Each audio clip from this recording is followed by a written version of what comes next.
तो हम स्टार्ट कर रहे हैं क्लास। तो आज का हमारा टॉपिक थर्मोडायनेमिक्स, हम स्टार्ट कर रहे हैं टॉपिक चैप्टर। तो आईआईटी के हिसाब से बहुत ज्यादा इंपॉर्टेंट चैप्टर है यार ये, एडवांस के हिसाब से भी और मेंस के हिसाब से भी। ठीक है, दोनों में इसके खूब सवाल आते हैं। ठीक है, मतलब मेंस में आप एक सवाल मान लो, पहले दो आते थे, जब 30 सवाल आते थे, अभी भी दो आ सकते हैं, एक आ सकता है। और एडवांस में हर पेपर में एक सवाल या पैराग्राफ भी, पैराग्राफ टाइप क्वेश्चन होता है, वो भी एक्सपेक्ट किया जा सकता है। तो है क्या सीन, थर्मो का मतलब देखो होता है एनर्जी की कैलकुलेशन करना कायदे से। तो ये एक तरह से ये है ना, चैप्टर नहीं है, this is the branch of science. ठीक है, जिसमें कि आप स्टडी करोगे डिफरेंट चीजों की। ठीक है, तो हमें इसके पहले बेसिक्स पढ़ने पड़ेंगे। क्या पढ़ने पड़ेंगे अपने को? कि इसके बेसिक्स क्या क्या है। तो हम फटाफट इसके बेसिक्स खत्म करेंगे। सबसे पहले हमको पता होना चाहिए सिस्टम क्या होता है। जब भी थर्मो हम पढ़ाते हैं तो थर्मो हम सिस्टम डिफाइन करते हैं। तो थर्मो का डेफिनेशन अपन एनर्जी का चेंज कैलकुलेट करेंगे। तो उससे पहले से सिस्टम पता होना चाहिए। तो सिस्टम क्या है? सिस्टम जनरली हम बोलते हैं कि यूनिवर्स का वो पार्ट जो हमारे अंडर कंसिडरेशन में है, मतलब जिसको आप पढ़ रहे हैं। जैसे मान लो मुझे इस पेन का एनर्जी चेंज निकालना है, मुझे इस पेन का एनर्जी चेंज निकालना है, तो इस पेन को मुझे एक सिस्टम मानना पड़ेगा। कल को मैं जिस रूम में बैठा हूं, उस रूम का यदि मुझे एनर्जी चेंज निकालना है, तो मुझे सिस्टम को डिफाइन करना पड़ेगा। तो सिस्टम डिफाइन करना ना थर्मो में बहुत ज्यादा इंपॉर्टेंस है। तो सिस्टम की डेफिनेशन वाइज यदि बोलूं तो बोल सकता हूँ it is the collection of matter, right, collection of matter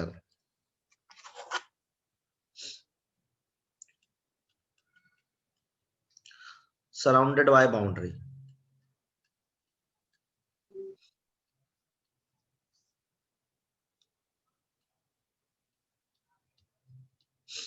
तो कलेक्शन ऑफ मैटर है जो कि सराउंडेड बाय बाउंड्री है, सिस्टम कहलाता है, राइट। जैसे मान लो आपने बोला कि ये आपका एक सिस्टम है, राइट।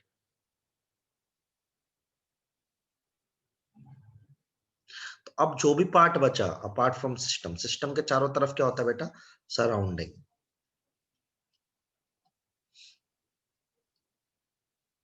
तो यदि आप बात करो यूनिवर्स पूरी पूरी, हम बोलते हैं सिस्टम प्लस सराउंडिंग। अब याद रखना यार, आप जो सिस्टम डिफाइन कर रहे हो ना, फिर उसके अलावा आपके लिए हर एक चीज, पूरी दुनिया एक ही चीज है। फिर जैसे यदि पेन को मैं सिस्टम डिफाइन करूंगा, अब यूनिवर्स जो इसके अलावा बचा वो सारा का सारा सराउंडिंग है। ठीक है, मतलब ये बहुत इंपॉर्टेंट बात है। जो आप कंसिडर कर रहे हो अपार्ट फ्रॉम दैट, आप उसको नहीं पढ़ रहे हो, आप सिर्फ इसको पढ़ रहे हो, और वो आपके लिए as a system, sorry as a surrounding आपके लिए वो काम करेगा। ठीक है, तो सबसे पहले सिस्टम की डेफिनेशन लिखो सब लोग, सराउंडिंग, और ये आपको पता चल जाए, लिख लो फटाफट। सर सराउंडिंग को कई बार स्पेस भी बोलते हैं ना? बिल्कुल स्पेस बोल सकते हैं, पर जनरली थर्मो का तो टर्मिनोलॉजी सराउंडिंग है। Yes sir.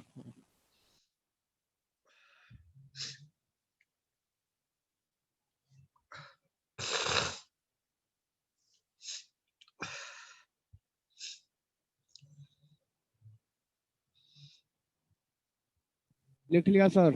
लिख लिया, ओके। अब देखो इसके आगे, अब सिस्टम तीन तरह के होते हैं। ठीक है, फटाफट फटाफट देखेंगे। Open system, close system, isolated system. तो ओपन सिस्टम में क्या होता है बेटा? ठीक है, मैटर और एनर्जी का एक्सचेंज होता है सराउंडिंग के बिल्कुल, साथ। मैटर और एनर्जी दोनों का एक्सचेंज पॉसिबल है। लेकिन मैं क्लोज सिस्टम की बात करूं तो क्लोज सिस्टम में मैटर का एक्सचेंज पॉसिबल नहीं होगा, जबकि एनर्जी का एक्सचेंज क्या हो जाएगा? पॉसिबल हो जाएगा। यदि मैं आइसोलेटेड सिस्टम की बात करूं बेटा, तो उसमें ना तो एनर्जी का एक्सचेंज होगा, ना तो मैटर का,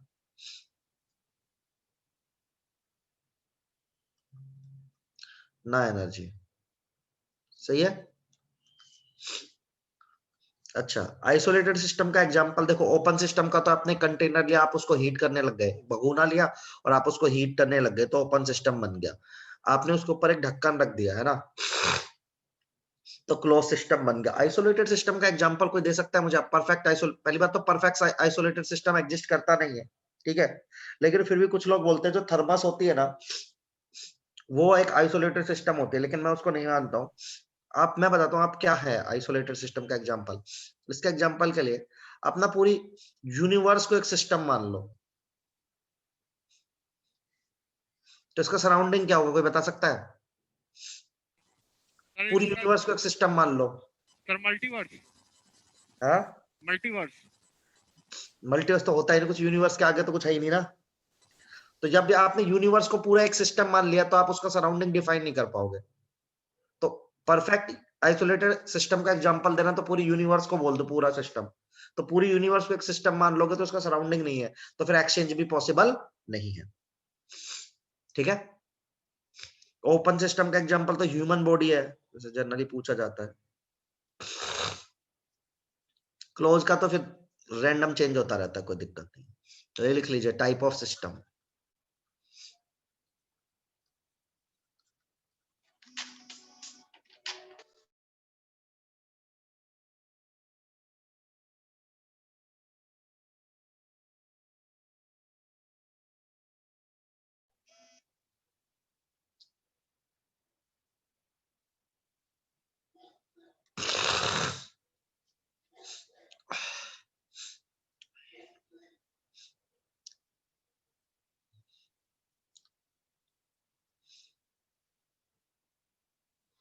लिख लिया सर। लिख लिया, ओके।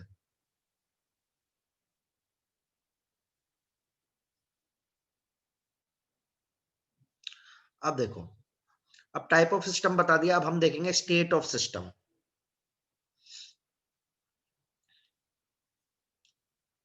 अब स्टेट क्या होती है सिस्टम की? जैसे मान लो आप बैठे हो कहीं पे, तो आपकी स्टेट क्या है? आप बताओगे भाई मैं यहाँ बैठा हूँ, या इस घर में बैठा हूँ, ये रूम नंबर है ना, ऐसा कुछ समझ रहे हो?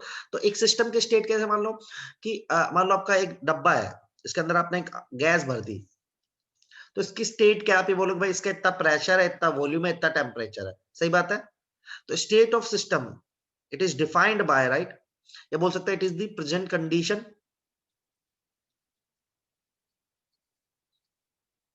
which is defined by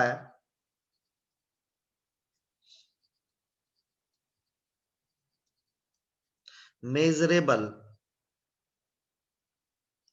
physical parameters। सही बात है यार, अरे बोलो हाँ या ना।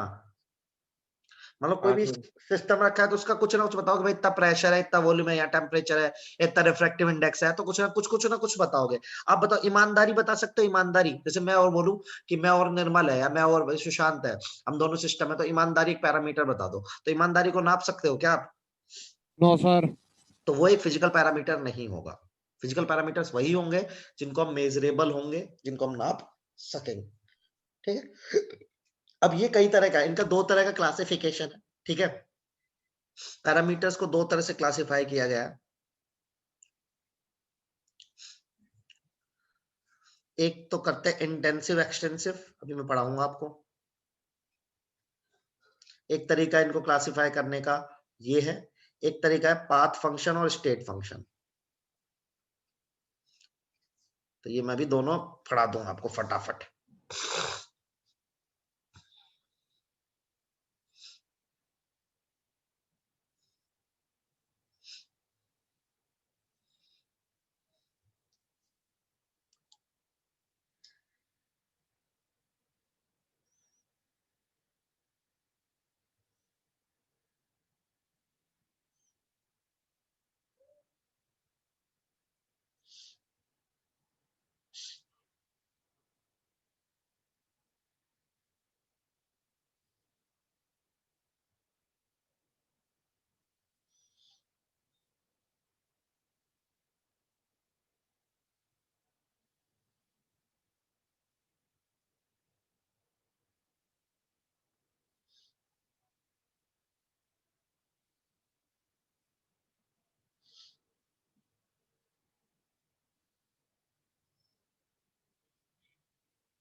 हो गया इतना?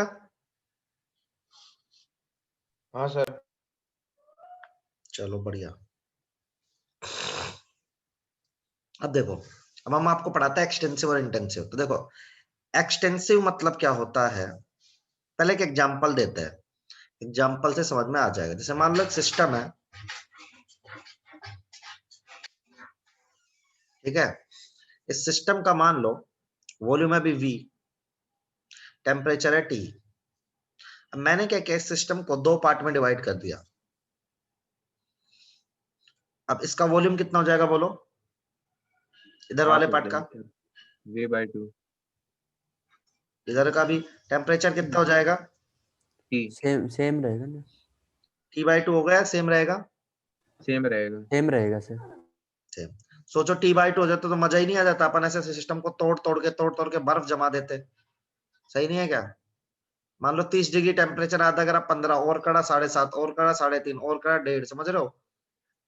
सही नहीं है? तो मतलब टेम्परेचर सेम रहता है। अच्छा, तो यहाँ पे हमने देखा temperature is not dependent upon the size of the system. समझ रहे हो आप? टेम्परेचर किस बात पे डिपेंड नहीं करता है। या मास ले लो, आप आधा तोड़ोगे तो मास आधा आधा हो जाता है, मास सेम नहीं रहता ना। तो यहीं से अपन को पता चला कि एक्सटेंसिव पैरामीटर्स क्या होता है। तो the parameters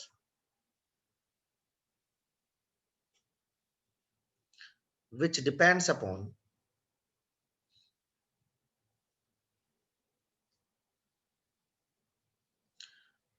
size of system। सही बात है कि नहीं? बताओ यार। अच्छा, इनकी एक खास बात होती है, एडिटिव नेचर के होते हैं। एडिटिव नेचर का मतलब क्या बेटा, उल्टा सोचो। मतलब यदि मैं बाउंड्री हटा दूं, यदि मैं बाउंड्री हटा दूं तो वॉल्यूम ऐड हो सकता है ना, V/2 प्लस V/2 कितना हो जाएगा, V ना। लेकिन क्या टेम्परेचर ऐड हो सकता है, T प्लस T 2T? बताओ। No sir. तो एक्सटेंसिव पैरामीटर को ऐड किया जा सकता है। इंटेंसिव जो होते हैं,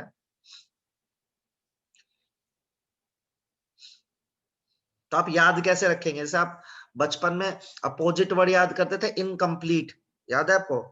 कंप्लीट का इनकम्प्लीट, इन IN लगाने से नेगेटिव फील आती है, मतलब डिपेंड नहीं करता। इंटेंसिव मतलब डिपेंड नहीं करेगा, ठीक है? कई बार कंफ्यूजन होगा, तो आप इस तरह से याद रखना। इन मतलब नेगेटिव, मतलब डिपेंड नहीं करता। तो parameter which do not depends upon size of system. जैसे अपन एक एक एग्जांपल दे रहे हैं, इसके एग्जांपल के लिए मैं आपको पहले बता रहा हूँ, एनसीईआरटी रेफर करनी है आपको। जैसे मेरे केस में एक्सटेंसिव वॉल्यूम हो सकता है, मास हो सकता है। इंटेंसिव मेरे केस में टेम्परेचर हो सकता है, बहुत सारी चीजें, टेम्परेचर हो सकता है, डेंसिटी हो सकती है, और आगे भी बताता रहूंगा आपको। बहुत पैरामीटर्स है अभी, लेकिन आपको क्या करना है, मैं पैरामीटर जब पढ़ाता रहूंगा धीरे धीरे तो बताता रहूंगा। आप इसके एग्जांपल के लिए एनसीईआरटी से रेफर कर सकते हैं। तो एक एक क्लासिफिकेशन है पैरामीटर्स का, फिजिकल पैरामीटर्स का, कि कुछ फंक्शंस एक्सटेंसिव होंगे, कुछ फंक्शंस इंटेंसिव होंगे। आप खाली एक्सटेंसिव फंक्शंस को ही ऐड कर सकते हैं, इंटेंसिव को आप ऐड नहीं कर सकते। ये लिखिए आप।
लिख लिया सर। ओके बेटा, चलो तो दूसरा सर एक minute classification. Okay okay.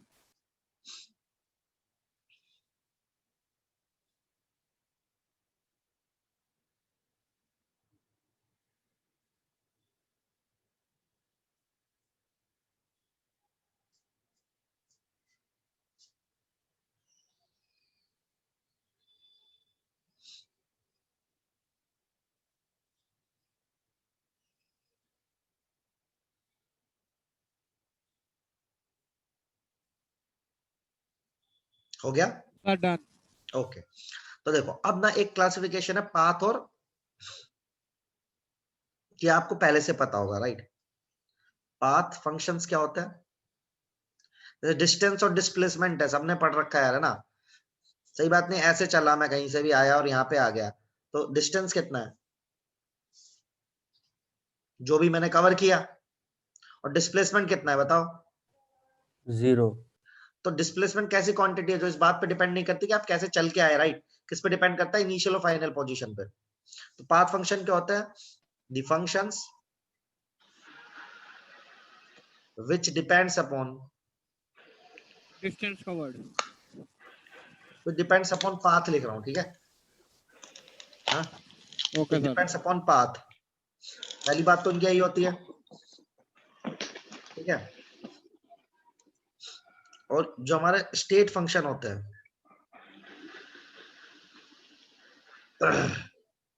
the function which depends on initial and final position, या फाइनल स्टेट बोल देते हैं ज्यादा अच्छा है। ऐसे एग्जांपल्स भी दे सकते हैं, जैसे हमारे यहाँ पे पाथ फंक्शन वर्क होता है, जैसे आपका डिस्टेंस भी हो गया, और भी मैं बताऊंगा पाथ फंक्शन कौन कौन से होंगे, ठीक है? लेकिन जो स्टेट फंक्शन है वो हमारे यहाँ पे अभी के लिए एग्जांपल के लिए आप लिख सकते हैं डिस्प्लेसमेंट,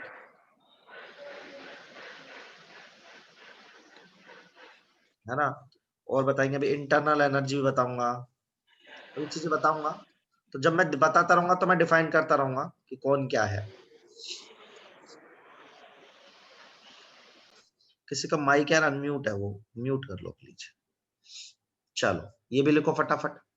अभी बेसिक्स चल रहा है थर्मो का, तो बहुत शॉर्टकट में समझा रहा हूँ आपको, बेसिक, ज्यादा इसमें टाइम, ज्यादा मैं डिटेलिंग में जा नहीं रहा हूँ, जितना काम का उतना पढ़ाता जा रहा हूँ।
Sir done.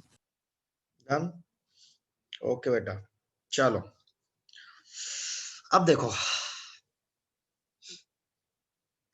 अब बात करते हैं प्रोसेस की, ठीक है? एक थर्मोडायनेमिक प्रोसेस जब भी मैं बोलूंगा आपसे इन फ्यूचर, थर्मोडायनेमिक प्रोसेस,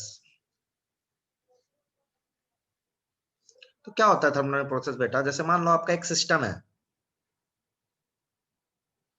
आप मान लो सिस्टम S1 स्टेट पे है, जब P1 V1 T1 पे है, आप उसको उठा के S2 पे ले गए, तो सिस्टम की स्टेट चेंज होना, ठीक है? अब इसके कई तरह के क्लासिफिकेशन है, जैसे फर्स्ट क्लासिफिकेशन, 4 तरह के प्रोसेस होते हैं डिपेंडिंग अपॉन द पाथ। अब पाथ में क्या कर रहे हो, जैसे मैं बताता हूं, लेट अस सपोज आप S1 से S2 पे गए और आपने टेम्परेचर कांस्टेंट रखा। क्या कांस्टेंट रखा? टेम्परेचर। अब जब S1 से S2 पे जा रहे थे तो पूरे प्रोसेस के दौरान अपने टेम्परेचर को कांस्टेंट रखा, तो ऐसे प्रोसेस को नाम देते हैं हम आइसोथर्मल। क्या देते हैं अपन? तो आइसोथर्मल मतलब या तो डेल्टा टी बराबर 0 मतलब कि टेम्परेचर कभी चेंज नहीं होगा, या तो आप ये बोल सकते हैं या तो बोल सकते हो टेम्परेचर इज कांस्टेंट। समझ रहे हो आप? तो आप S1 से S2 पे गए और आपने क्या किया, टेम्परेचर को कांस्टेंट रखा, बाकी सब चेंज होता रहा, कोई दिक्कत नहीं थी। मान लो आप S1 से S2 पे गए और आपने प्रेशर को कांस्टेंट रखा, तो ऐसे प्रोसेस का नाम हम बोलते हैं आइसोबारिक, मतलब कि डेल्टा P बराबर 0, या आप बोल सकते हैं उस प्रोसेस के दौरान प्रेशर इज कांस्टेंट।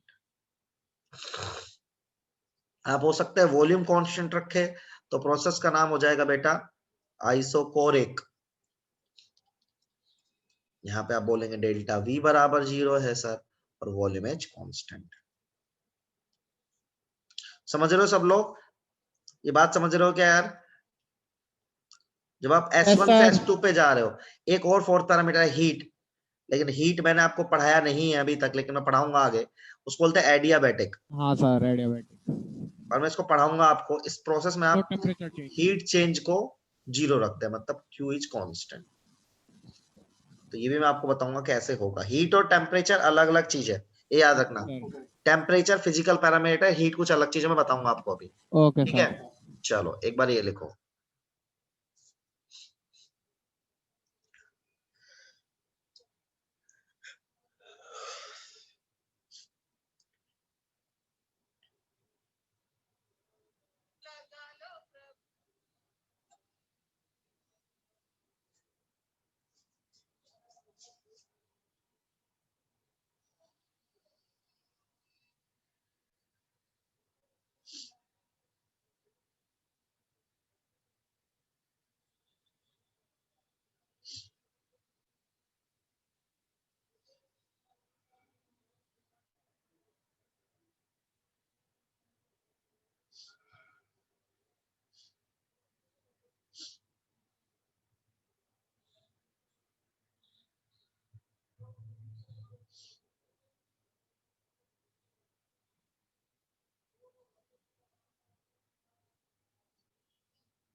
सर एक बार ये फिर से बता दो सर मेरे को। अच्छा, तो देखो मैं कह रहा हूँ आइसोथर्मल मतलब आपका जब आप S1 से S2 पे जा रहे हो, तो S1 से S2 पे ट्रेवल मतलब जाओगे ना, प्रोसेस के दौरान स्टेट चेंज करोगे, तो इस स्टेट चेंज के दौरान मान लो आपने यदि टेम्परेचर को कांस्टेंट रखा तो आप उसको आइसोथर्मल बोलोगे, प्रेशर को कांस्टेंट रखा तो आइसोबारिक बोलोगे, वॉल्यूम को कांस्टेंट रखा तो आइसोकोरिक बोलोगे, हीट को कांस्टेंट रखा तो एडियाबैटिक बोलोगे। ठीक है, डेल्टा T 0 मतलब कि टेम्परेचर में चेंज नहीं हुआ, इसका मतलब टेम्परेचर आपका कांस्टेंट है। आई बात समझ में? सही है भाई? हाँ सर, हाँ सर।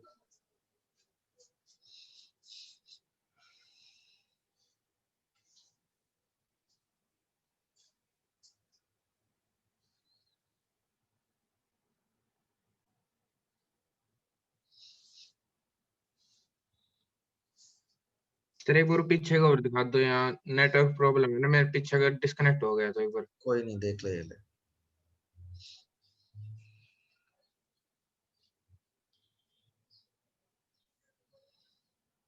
हो जाए तो बता देना।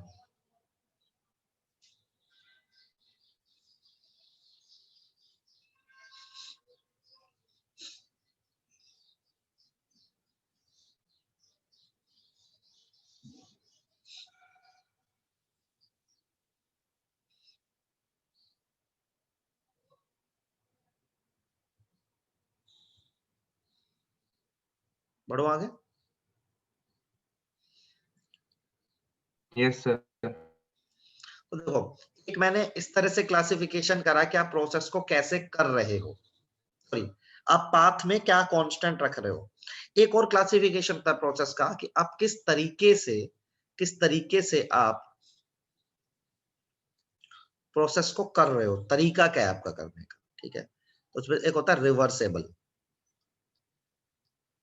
प्रोसेस, एक होता है बेटा इरिवर्सिबल प्रोसेस। और ये दोनों रिवर्सिबल रिएक्शन और इरिवर्सिबल रिएक्शन से अलग है। ठीक है, देखो कैसे मैं बताता हूँ, तो सुनना मेरी बात, ठीक है। जैसे मान लो मेरे पास एक बॉक्स है, ये सब सुनना, लिखना बाद में है, ठीक है। यहाँ पे एक पिस्टन लगा है, यहाँ पे गैस भरी हुई है, सेम सिस्टम यहाँ पे भी है, पिस्टन लगा है, गैस भरी हुई है। अंतर क्या है, यहाँ पे मैंने रेत के दाने रखे हैं, रेत के दाने, समझ रहे हो। यहाँ पे मैंने बॉक्सेस रखे हैं ऐसे। मुझे एक्सपेंशन करना है, क्या करना है बेटा, एक्सपेंशन सुनना। अभी क्या है, अभी पिस्टन रुका हुआ है यहाँ पे, तो ये बोल सकते हो इक्विलिब्रियम में है ना, दोनों केस में। और जितना फोर्स ऊपर से लग रहा होगा उतना ही फोर्स नीचे से लग रहा है, तभी तो रुका हुआ है ना वो। हाँ सर। अब मान लो मुझे एक्सपेंशन करना है, तो मैं कैसे करूंगा, यहाँ से कुछ कुछ हटाता जाऊंगा जिससे कि नीचे का फोर्स ऊपर के फोर्स से ज्यादा हो जाएगा और पिस्टन ऊपर की तरफ चला जाएगा, सही है। तो पहले केस में मैं एक एक रेत का दाना हटा रहा हूं, क्या कर रहा हूं मैं, एक एक रेत का दाना हटा रहा हूं। तो ऐसे पिस्टन था, देखो मैं क्या कर रहा हूं, एक एक रेत का दाना हटा रहा हूं। तो ऐसे पिस्टन था, ठीक है, ऐसे पिस्टन है यहाँ पे, एक रेत का दाना हटाया, क्या होगा, पिस्टन हल्का सा ऊपर जाएगा, पर लेकिन क्या वो आपको ऑब्जर्व होगा क्या, नहीं सर, बहुत स्मॉल चेंज है। सर बहुत स्मॉल चेंज होगा। मतलब पहले भी आपको इक्विलिब्रियम नजर आ रहा था, अभी भी आपको इक्विलिब्रियम नजर आएगा, हाँ कि ना, यस है ना भाई। सर। ऐसे हाँ सर। पिस्टन था, यस आपने सर, यहाँ से एक रेत का दाना हटाया, तो पहले जैसा था एक एक हटाते गए ऐसे करके एक्सपेंशन करो, तो एक्सपेंशन तो हो जाएगा, लेकिन आपको हमेशा क्या नजर आएगा, इक्विलिब्रियम नजर आएगा, क्योंकि सडन चेंज आएगा ही नहीं कहीं पे भी। यस सर, तो ये एक ऐसा प्रोसेस है, एक ऐसा प्रोसेस है जिसमें t बराबर 0 पर भी इक्विलिब्रियम है और t बराबर इनफाइनाइट पर भी क्या है, इक्विलिब्रियम है। मतलब एवरी पॉइंट ऑफ टाइम पर क्या है बेटा, इक्विलिब्रियम है। ये बात समझ में आती है। यस सर, अच्छा, यदि मैं बात करूं जिसमें पत्थर रखा है, पहले इक्विलिब्रियम है, अब आपने जैसे ये हटाया पत्थर, तो पत्थर हटाते पिस्टन तो तेजी से ऊपर जाएगा कि नहीं जाएगा। हाँ सर, तो यहाँ तो इक्विलिब्रियम है, लेकिन इस रास्ते में इक्विलिब्रियम नहीं है, क्योंकि रास्ते में क्या है, नीचे वाला फोर्स ऊपर वाले फोर्स पे हावी हो गया, और एंड में जाके जब ये कहीं रुकेगा तब इंटरनल फोर्स एक्सटर्नल फोर्स के बराबर हो जाएगा, सही बात है। यस सर, तो जो दूसरा प्रोसेस है, जो दूसरा प्रोसेस है, उस प्रोसेस में t बराबर 0 का इक्विलिब्रियम, मतलब इनिशियल और फाइनल पोजीशन में इक्विलिब्रियम है, लेकिन बीच में इक्विलिब्रियम नहीं है। बात समझ में आई सबको। यस सर, तो हाँ एक ऐसा सर। प्रोसेस जिसमें एवरी पॉइंट ऑफ टाइम पे रिवर्सिबल क्या होता है, equilibrium is present at every point of time, सही बात। अच्छा, यदि मैं इक्वेशन लिखूं इक्विलिब्रियम की, तो ऊपर से क्या क्या फोर्स लग रहा है, एक तो पी एक्सटर्नल लग रहा होगा, प्लस फ्री बॉडी डायग्राम सोचो इसका, और जितना भी रेट का वजन है mg बाय ए, ये किसके बराबर होगा, पी इंटरनल के, बोलो हाँ कि ना, सही है यस सर, भाई। ये तो ऊपर हाँ जितना सर। रेत का वजन है उसको m into g divided by a, तो ये तो आ गया इसका, और एक्सटर्नल प्रेशर यही है ना। अच्छा, दूसरा ये फाइनाइट टाइम में होगा इनफाइनाइट टाइम में होगा, इनफाइनाइट, बिल्कुल, अकर इन इनफाइनाइट टाइम। यहां की बात करूं, equilibrium present only initial and final position,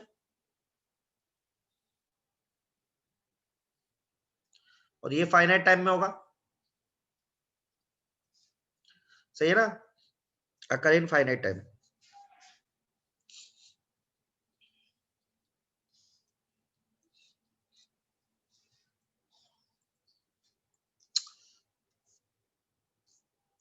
अच्छा, एक बात और बताओ मुझे, तो इसमें मैं हमेशा इस सिस्टम में हमेशा P इंटरनल इज ऑलवेज बराबर P ऑफ गैस ना, और बराबर P ऑफ एक्सटर्नल, ये तो लिख सकता हूं। P इंटरनल क्या है, P ऑफ गैस ही तो है बेटा, जो अंदर का प्रेशर है वो गैस का ही तो प्रेशर है, सही है। तो मैं इसमें हमेशा P इंटरनल को किसके बराबर लिख सकता हूं, पी एक्सटर्नल के, लेकिन मैं इसमें नहीं ले सकता। सही बात है, बोलो यार, हाँ कुछ तो सर बोलो। सही है। तो एक बार लिखो, इसका ग्राफ बनाते हैं, फिर इसका ग्राफ भी बनाते हैं।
ठंड बढ़ गई यार एकदम से। यहाँ नहीं है सर, आज बहुत कम है सर। कहाँ पे, कहाँ, रेवाड़ी में? हाँ यार यहाँ तो आज पता नहीं, अब मुझे ही लग रही होगी फिर, यहाँ तो वो गाँव में तो हीटर चल रहा है सर। हीटर चल रहा है, देख ले, मैं कह रहा हूँ ठंड बढ़ गई गुड़गांव में। पॉल्यूशन ज्यादा है यहाँ पे, दिक्कत ये है, सूरज ही नहीं निकलता। नहीं, सूरज तो यहाँ पे नहीं निकला, पर लगता है शायद बारिश वगैरह हो सकती है। अच्छा, यहाँ तो ठंड हो गई यार।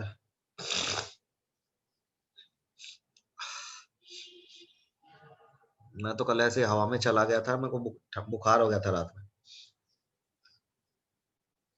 शर्ट में चला गया था ऑफिस, दिक्कत हो गई। इस बार अंदाजा ही नहीं पड़ रहा ना, कब सर्दी आ गई गर्मी आ गई, कोरोना की वजह से। नहीं तो पहले पता चलता था, चलो गर्मी आई है, सर्दी आई है, प्रिपेयर होते थे तो अपन। घर से बाहर निकलते थे, उस वजह से भी कुछ फर्क पड़ता है। हाँ, पता ही नहीं चला।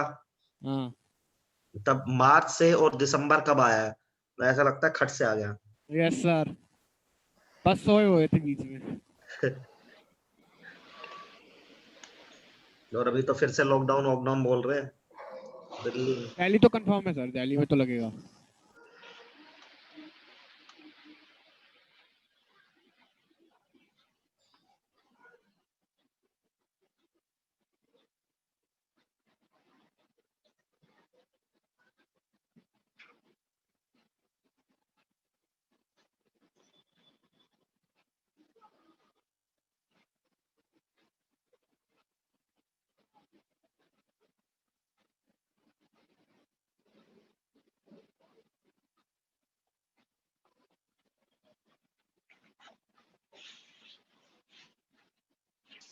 हाँ यार, दिल्ली में तो लगेगा, लगेगा तो क्या, पर हाँ, तो काफी चीजें वापस से बंद कर दी है ना।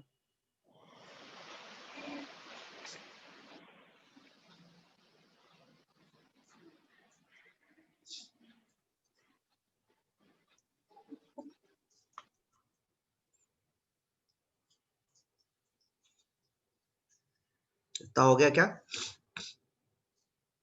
हाँ हाँ सर, हो गया। ठीक है, अब देखो इसका ग्राफ समझते हैं यार। ग्राफ भी बहुत आसान है, यदि आप समझेंगे तो आप P वर्सेस V ग्राफ बनाएंगे, है ना, रिवर्सेबल का। तो देखो,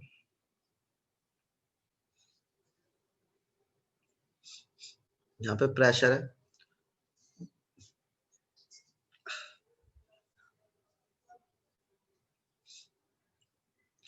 P और V ग्राफ बना रहे हैं अपन। एक बात बताओ, अब क्या होगा, पहले आपका मिट्टी रखी हुई है ना पूरी, तो आपका हाई प्रेशर है तो वॉल्यूम कम है बेटा। अब आपने एक मिट्टी का दाना हटाया तो हल्का सा प्रेशर कम हुआ होगा, वॉल्यूम हल्का सा बढ़ा होगा, ऐसे चला होगा ना, बहुत पास पास पास पास पास पास पास पास, कॉन्टिन्यूस ग्राफ आएगा ना बेटा, उसे बताना चाहता हूँ, बोलो हाँ या ना, सोचो यार, यस सर। हाँ फिर से सर, बता हाँ दो। सर। Yes sir. देखो फिर से सोचो, कि आपने कहा भाई आपका हाई प्रेशर है, फिर आपने हल्का किया, फिर आपने हल्का किया, हल्का किया, हल्का किया, हल्का, ऐसे कर करके कॉन्टिन्यूस ही तो ग्राफ आएगा, यस सर। कहीं पे सडन चेंज तो है ही नहीं है। तो प्रेशर कम करते जाएंगे, वॉल्यूम बढ़ता जाएगा, धीरे धीरे धीरे धीरे धीरे, कुछ यस ऐसा सर। आएगा। अच्छा, यदि मैं बात करूं अपने ईंट वाले एग्जांपल की, तो ईंट वाले एग्जांपल में यदि आप देखेंगे कि एक जगह तो प्रेशर है,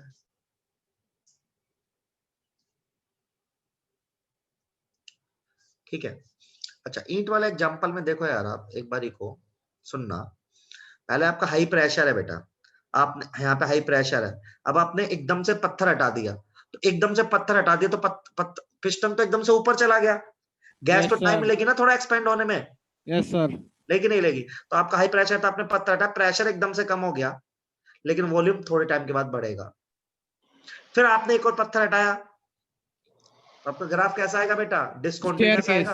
स्टेयरकेस, यस सर। स्टेयरकेस मतलब पहला पॉइंट आपको यहाँ मिलेगा, डिस्कंटीन्यूअस ही ग्राफ है एक तरह का ही। दूसरा आपको यहाँ मिलेगा, फिर यहाँ मिलेगा, फिर आपको यहाँ मिलेगा, फिर आपको यहाँ मिलेगा।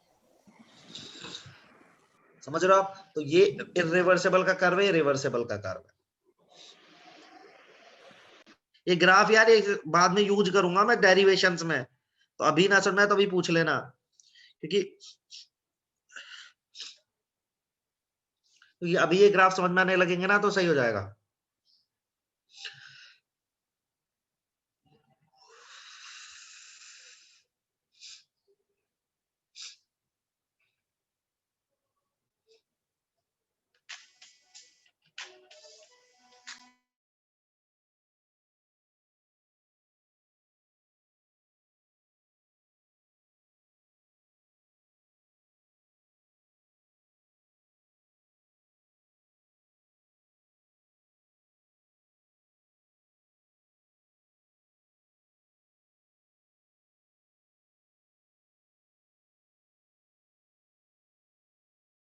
सर बना लिए।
हाँ यार, हो गया इतना। ये गोला किसने मारा था उसको समझ नहीं आया था क्या? भाई किसी ने गोला लगाया था उस पे, उसको समझ में नहीं आया था क्या, या आ गया था? बताओ। सर नहीं आया, एक बार दोबारा बता दो। हाँ जी बेटा। कौन हो दोबारा तुम? बता दो सर एक बार। तुम हो कौन बेटा? आज पहली बार आए हो क्या? निशांत। Yes sir. अच्छा, तो पहले का समझ में आया था? नहीं सर, हाँ पिछला उससे पहला तो आ गया था सर। अच्छा, बस ये ग्राफ नहीं समझ में आया ना तुम्हें?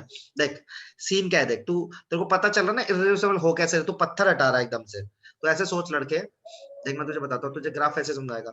यहाँ पे पिस्टन है तेरा, सही है? अब यस तूने सर। जैसे एक पत्थर हटाया, यहाँ से तूने पत्थर हटाया बेटा, यस अब तेरा पिस्टन तो एक ही मूवमेंट ऑफ सेकंड में ऊपर चला गया ना, यहाँ था, यहाँ से यहाँ चला गया, सही बात है? ठीक है सर। लेकिन गैस तो एकदम से नहीं जाएगी ना, गैस का वो गैस तो धीरे धीरे धीरे क्या होगी, डिफ्यूज होकर एक्सपेंड होगी ना। जी सर। तो तेरा प्रेशर तो एकदम से डिक्रीज होगा, तो देखेगा लड़के दी, तो देखेगा। तो मैंने क्या किया है, देख मैंने क्या किया है, मैंने यहाँ से प्रेशर को एकदम से डिक्रीज कर दिया, यस सर। लेकिन देख वॉल्यूम को मैंने धीरे धीरे बढ़ाया है, सही भाई? फिर दूसरा यस सर। पत्थर हटाया, तो फिर वो प्रेशर कम हुआ, लेकिन वॉल्यूम धीरे धीरे बढ़ा, सही है? Yes sir. समझा भी? मैं तुझे तरुण समझ रहा था, तरुण डबास, वो उसका भी सरनेम तेरे जैसा सेम है। अच्छा, पर वो तो यार उसमें है नहीं, तरुण तो 12th में है यार, कंफ्यूजन। चलो, तो इतना सबको समझ में आ गया, कोई दिक्कत नहीं है ना किसी को? तो आगे बढ़ जाए। अब देखो, अब एक चीज पढ़ानी है आपको जिसको बोलते हैं internal energy, total internal energy. Mic open है, बंद कर दो प्लीज। टोटल इंटरनल एनर्जी, ठीक है, इसको यू से रिप्रेजेंट करते हैं, कहीं कहीं ई भी लिखा होता है, पर स्टैंडर्ड कन्वेंशन जो केमिस्ट्री का वो यू है। तो है क्या ये? जैसे मैं बोलूं यार, मेरे को आप सिस्टम मान लो और मेरी हर तरह की एनर्जी को आप ना सम कर दो, मेरी हर तरीके की एनर्जी का सम कर दो। मतलब बैठा हूं, मेरी पोटेंशियल एनर्जी चल रहा हूं, मेरे अंदर जितना ग्लूकोज के मॉलिक्यूल है, अनाप शनाप सब, तो ये कुछ नहीं होता, ये summation of all kind of energy of system. अच्छा, ये बताओ, क्या इसको निकाल सकते हो? क्या इसकी एब्सोल्यूट वैल्यू निकाल सकता है आप में से कोई? बताओ, क्या मेरी आप हर टाइप ऑफ एनर्जी का सम निकाल सकते हो? क्योंकि इंक्रीज भी हो रहा है, डिक्रीज भी हो रहा है, बोलो हाँ या ना? No sir. नहीं निकाल सकते खुद यार, एक पेन के नहीं निकाल सकते, मेरी तो छोड़ो आप। पेन की पता नहीं क्या इसके अंदर इलेक्ट्रॉन घूम रहे हैं, पता नहीं क्या क्या है, कौन सा मॉलिक्यूल क्या है, तो एब्सोल्यूट वैल्यू नहीं निकाल सकते। सही बात है, तो मैं लिख रहा हूं absolute value of you can not be calculated. तो फिर क्या करें?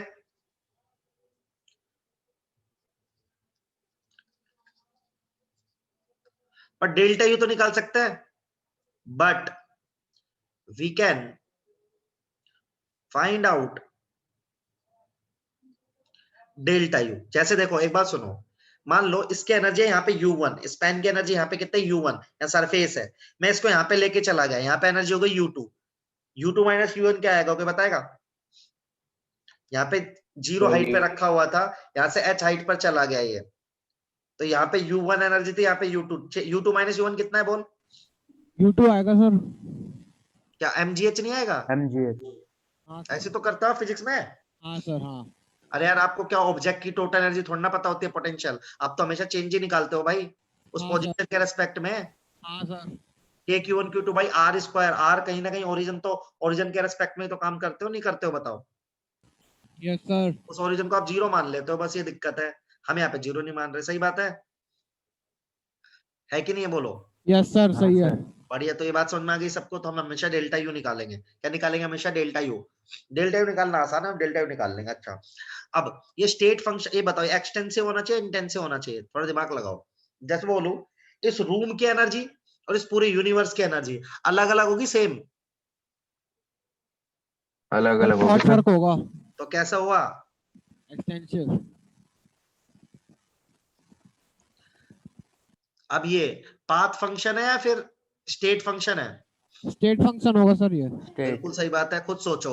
मैं बताता हूं, ये पेन है, ये ऐसा सीधा आया यहाँ पे, ये पेन आया सीधा, तो भी U2 माइनस U1 कितना निकालेगा? mgh। ये पेन ऐसे घूम फिर के चारों तरफ से मजे लेके यहाँ पे आया, तो भी कितना निकालेगा बोल? mgh Yes. mgh। रहेगा। सही बात है कि नहीं बात है यार? सबको इतना तो यस समझ में सर। आता है ना यार? तो हम बोल सकते हैं ना आराम से कि ये फंक्शन कैसा है? स्टेट फंक्शन है। बहुत ही बढ़िया, मजा ही आ गया। तो सबको इंटरनल एनर्जी समझ में आ गई? मैंने सारे सारे इसके जो पॉइंट्स थे वो सारे कंसिडर करे एक एक। सही है, तो लिखेंगे इसको, क्योंकि हम इसको काम करेंगे इस पे अब।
Sir done. डन बेटा, बढ़िया, बहुत ही बढ़िया। आगे हम आपसे बात करेंगे अब। चलो, अब हम फाइनली इस पोजीशन पे है, नहीं अभी नहीं है, अभी एक चीज और पढ़नी पड़ेगी, वर्क एंड हीट। यही पढ़ा पाएंगे आज। ठीक है, देखो वर्क और हीट में पहले वर्क पढ़ा देते हैं, हीट पढ़ा देते हैं, कुछ भी लिख लो। मैं आपको एक एग्जांपल देता हूँ, इससे मजा आएगा आपको सुन के, है ना। इसको लिखना मत, मेरी बात सुनना बस। तो मान लो आपका ना एक रूम है ये, ठीक है, यहाँ पे एक बाल्टी रखी हुई है, इसमें पानी भर रहा है, और जो रोड नहीं आती, सर्दी का टाइम है, अब तो बढ़िया एग्जांपल हो गया एकदम मौसम के साथ ही, यहाँ पे इलेक्ट्रिक सॉकेट लगा हुआ है, ठीक है भाई। तो यहाँ पे आप बटन दबाओगे तो गर्म होगा, पानी गर्म हो जाएगा, ऐसे सिस्टम होता है ना। अच्छा, अब मैं आपको बोलूं, मैं केस 1 मान रहा हूं, मैं सिस्टम मान रहा हूं पानी को। क्या मान रहा हूं मैं? सिस्टम। केस 1 में ध्यान से सुनना, ये बहुत इंपॉर्टेंट जो आज आपको सिखा रहा हूं, क्योंकि यहीं पे थर्मो है पूरी। मैं पानी को क्या मान रहा हूं बेटा? सिस्टम मान रहा हूं। पानी को क्या मान रहा हूं मैं? सिस्टम। समझ आई सबको बात? अच्छा, आपने बटन दबाया, सही है भाई, आपने क्या दबाया? बटन, तो पानी गर्म हो जाएगा। बोलो हाँ या ना। हाँ सर, क्यों? हाँ सर। हाँ सर। क्यों क्यों क्यों? वो रोड से हीट ट्रांसफर हो गई। चार्ज फ्लो क्योंकि मेरा करेगी। सिस्टम है पानी, रोड है यहाँ पर एक कुछ एजेंट, तो रोड गर्म हो रही है, रोड सराउंडिंग है, सही बात है, मेरे पानी के लिए रोड क्या है? सराउंडिंग। तो मेरे सराउंडिंग का टेम्परेचर ज्यादा है, मेरे पानी का टेम्परेचर क्या है? कम। तो सिस्टम से सराउंडिंग में या सराउंडिंग से सिस्टम में हीट का क्या हो रहा है? एक्सचेंज हो रहा है, सही है। Yes sir. तो हीट का एक्सचेंज क्यों हो रहा है? क्योंकि क्या डिफरेंस है? क्या डिफरेंस है बोलो? Temperature difference. Temperature difference. ध्यान से ना, जब भी सिस्टम और सराउंडिंग के बीच में टेम्परेचर का डिफरेंस हो, जब भी सिस्टम और सराउंडिंग के बीच में टेम्परेचर का डिफरेंस हो और उसके कारण एनर्जी का एक्सचेंज हो, उसको बोलते हैं हीट। हीट क्या एनर्जी है, लेकिन वो एक्सचेंज कब होगा? जब किसका डिफरेंस होना चाहिए? Temperature difference. अब मान लो केस 2 में पूरा का पूरा सिस्टम मान लो, पूरा सिस्टम है मेरा। क्या है मेरा? ये पूरा सिस्टम है। बात समझ में आ रही है सबको? अब यस फिर सर। आपने स्विच दबाया, पानी गर्म हो गया। अब बताओ पानी क्यों गर्म हो गया? अब आप ये बोलोगे क्या सिस्टम और सराउंडिंग में टेम्परेचर डिफरेंस है? Sir internal energy. नहीं, अब बोलोगे कि भाई इलेक्ट्रिकल वर्क हुआ है मेरे सिस्टम पे, यहां से क्या हुआ? इलेक्ट्रिकल वर्क हुआ है ना। हाँ सर वो हुआ है। क्या बताओ, जब मैं ये पूरे येलो वाला है जो सिस्टम मान लूंगा, तो क्या आप ये बोल सकते हो सिस्टम और सराउंडिंग के बीच में टेम्परेचर का डिफरेंस है जिसकी वजह से पानी गर्म हो रहा है? आया ना? Yes sir. नहीं भाई सर। ये थोड़ा ना, ये तो पूरा अमेरिका है, पूरा इंडिया है, सारा जो बाहर आपने छोड़ दिया है, इसके इंडिया अमेरिका से हीट नहीं जा रही आपके सिस्टम में, सही बात है कि नहीं है? Yes sir. सबको समझ में आया क्या? नहीं आया बताओ यार। तो देखो चीज तो सेम ही है। देखो सुनो, एक बात समझ में, हीट और चीज तो सेम ही है। अंतर किस बात पे पड़ रहा है? अंतर पड़ रहा है कि आपने सिस्टम क्या डिफाइन करा है, सही बात है। तो हमेशा याद रखेंगे, यदि सिस्टम और सराउंडिंग के बीच में एनर्जी का एक्सचेंज हो रहा है और उसका सोल रीजन टेम्परेचर है, तो वो क्या चीज कहलाएगी? हीट। उसके अलावा कोई भी रीजन है, सारा का सारा क्या कहलाएगा? वर्क। सही बात है। जैसे पेन है, मैंने यहां से फेंका तो नीचे गिर गया, तो क्या टेम्परेचर डिफरेंस के कारण ये पेन यहां से यहां गया है क्या? नहीं सर, वर्क हुआ है। वर्क हुआ है, ग्रेविटेशनल वर्क हुआ है, सही बात है। अरे बोलो यार, मजा ही नहीं आ रहा। हाँ सर, सही बात है। सबको एग्जांपल समझ में आया नहीं आया ढंग से? आ गया sir. Heat and work are same, right? It depends upon कि आपने क्या सिस्टम डिफाइन करा है। आप सिस्टम की इंपॉर्टेंस समझ रहे हो? सोचो, एक सिस्टम मानोगे उसमें वर्क की कैलकुलेशन करोगे, दूसरा सिस्टम मानोगे सेम ही चीज है, लेकिन आप किसकी कैलकुलेशन करोगे? हीट की। यही थर्मो है बेटा, समझना, इतना समझ लोगे गेम ही सेट हो जाएगा। तो मैं लिखता हूं सबसे पहले हीट, ठीक है। ये क्या है? Energy exchange between system and surrounding, system and surrounding due to temperature difference।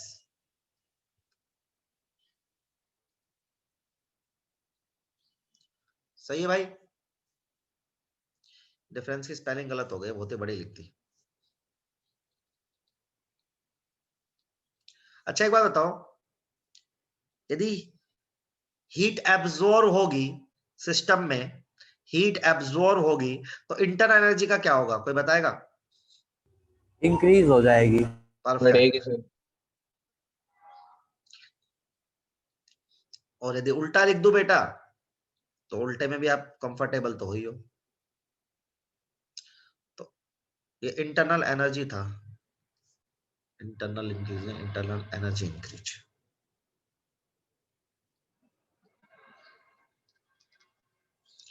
Heat release में इंटरनल एनर्जी डिक्रीज, बहुत ही सही। अब बात करते हैं वर्क की। वर्क है energy exchange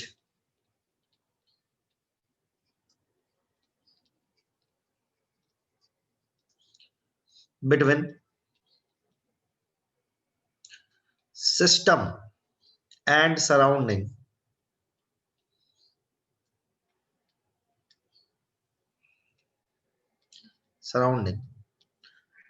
by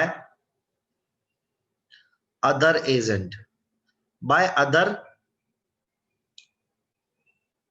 than temperature difference, ऐसे लिख देता हूं। भाई सबको समझ तो आ गया ना ये चीज, है ना। अब दो तरह का है, एक है work done on the system. Work done on the system का मतलब क्या है बेटा? एक है work heat done by the absorb हो रही सिस्टम। है, मतलब हीट वर्क एब्जॉर्ब डन, होगी। हीट नहीं बेटा, हीट, वर्क और हीट एक साथ नहीं बोल सकते ना। हाँ मतलब एनर्जी इंटरनल अब्जॉर्ब एनर्जी, होगी। हाँ। हाँ जैसे मैं काम करूं तो work done by the system हो जाएगा, उसमें तो यू डिक्रीज हो जाएगा, और work done on the system में क्या हो जाएगा? यू इंक्रीज हो जाएगा। सही बात है। हाँ सर। आपको सिर्फ एक बात याद रखनी है, आप और हीट और वर्क को ना कभी भी एक साथ यूज नहीं कर सकते, क्योंकि सेम ही तो चीज है बेटा। एनर्जी तो है, दोनों की जूल ही यूनिट है। बस हमें देखना पड़ेगा कि भाई क्या सिस्टम चल रहा है, उस हिसाब से we can define. Otherwise they are both are the same thing, right? There is no difference between heat and work at all. There is one difference, if system and surrounding has temperature difference, तब उसको अपन heat बोलेंगे, नहीं तो otherwise अपन उसको work बोलेंगे।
Sir लिख लिए। Sir लिख रहा हूँ।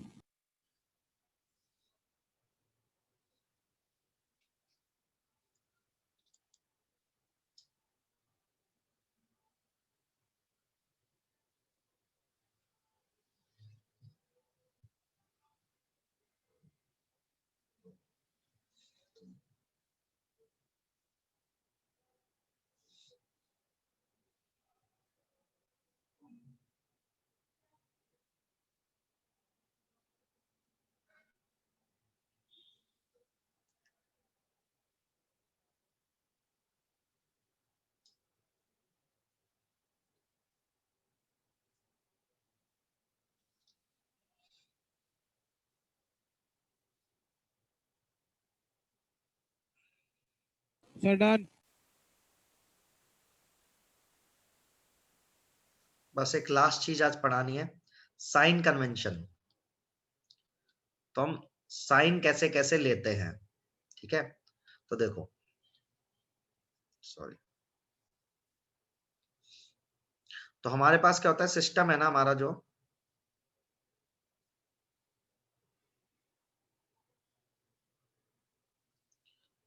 तो ये हमारा सिस्टम है। देखो जब भी हीट एब्जॉर्ब होगी तो आप क्या लोगे उसको, पॉजिटिव।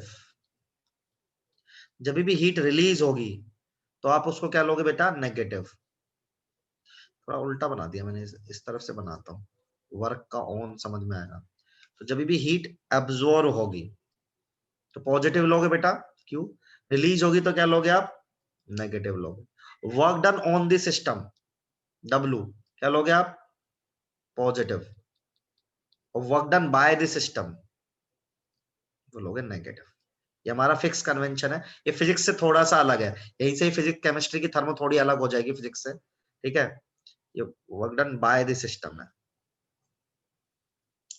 समझ रहे हो आप? ये ऑन द सिस्टम है, ये हम मान के चलेंगे। बात समझ में आ रही है कि सबको भाई? ये मानना है, ठीक है। इसके हिसाब से अब सारा काम चलेगा आगे का, जितने भी कैलकुलेशन है सब कुछ है। और ये फिजिक्स से डिफरेंट है भी बता रहा हूँ। वो तो कंफ्यूज होता है ना फिजिक्स की थर्मो और केमिस्ट्री की थर्मो में, पीछे तक सब कुछ सेम है और आगे भी सेम ही है, लेकिन बस ये चीज अलग है, ठीक है। वर्क हमेशा पॉजिटिव लेते हैं फिजिक्स में, आपने ऐसा पढ़ा होगा, सही बात है ना? अरे बोलते दो हाँ या ना, पढ़ाई नहीं क्या? हाँ सर। हाँ सर। ठीक है।